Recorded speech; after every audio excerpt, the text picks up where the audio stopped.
terms of industry, Zimbabwean authorities continue seeking solutions for their troubled economy, and characteristically, they are now shouldering most of the blame. It has come to a realization, Your Excellency, that the pricing models in the economy have actually created some of the inflation.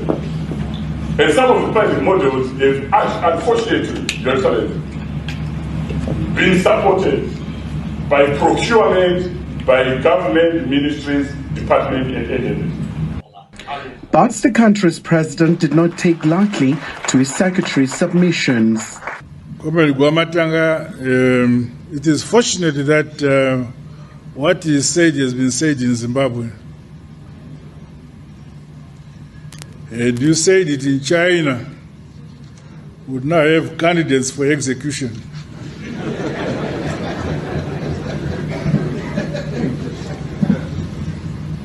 But in Zimbabwe, of course, I as president don't believe in death penalty.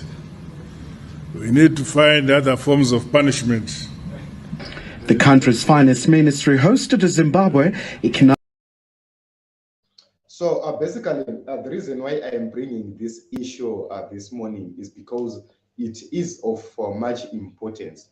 Here, George Guvamatanga, who is the permanent secretary in the Ministry of Finance, is acknowledging that indeed the problems of Zimbabwe are emanating from the government, not from any other people. We have seen EcoCash, banks, all sorts of business people being accused of causing instability in the market, but the ministry official is acknowledging that inflation is being caused by the ministries themselves.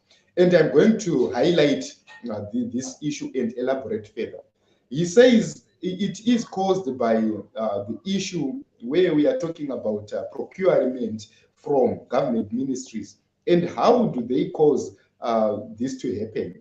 It's because the companies which are procured to by those in ministries, they belong to the people within the ministries. They belong to the families, to the wives, to the girlfriends of those in these ministries.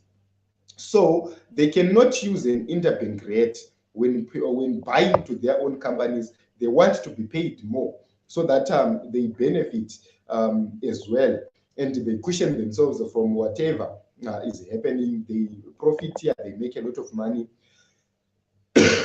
I'm sorry for that.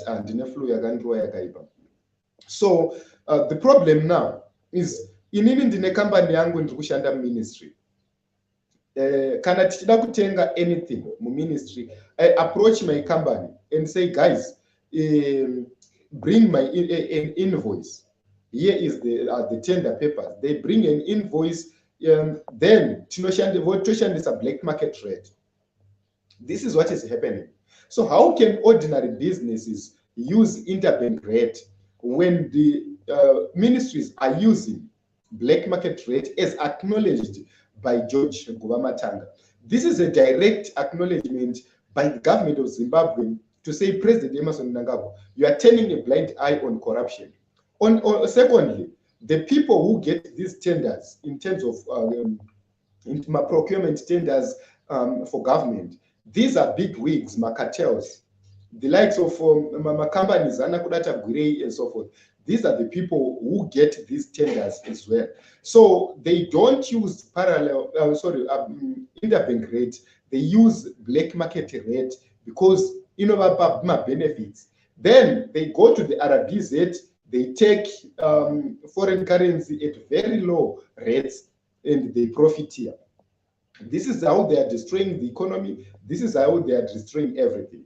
So you can actually see that these are men who have tolerated nonsense for a very long time, and they've taken it to task and upon themselves to actually say the truth and tell the truth and actually face President Mnangagwa and say, this is not working. We are actually destroying whatever we are purporting to be building. And this is the truth.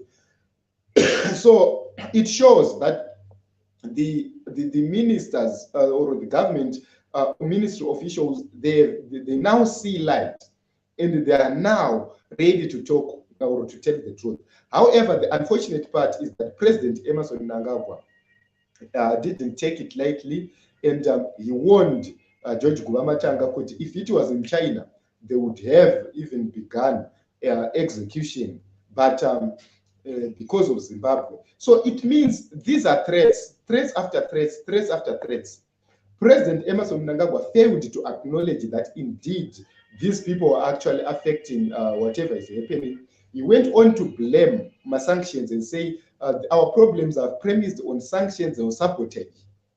And the question is, who is sabotaging you? Who is bringing those sanctions? Because the internal Zimbabwean sanctions are severe than the external sanctions. We are losing 157 million every month from gold looting. We are losing billions from looting and smuggling in the nation of Zimbabwe. Underpaid duties, duty evasion is being done by government officials who run parallel businesses, and they don't care about what the economy is going to face. These are the people who are actually destroying the government. But the officials cannot speak because these people are protected by President Mnangagwa. And these people are very close to President Mnangagwa to an extent where they push everything and they tell President Mnangagwa to do this, do that. That is the reason why you see President Mnangagwa announcing policies, bogus policies. That is the reason why you have seen the government of Zimbabwe is now relying on statutory instruments as laws. And these laws do not go through parliament.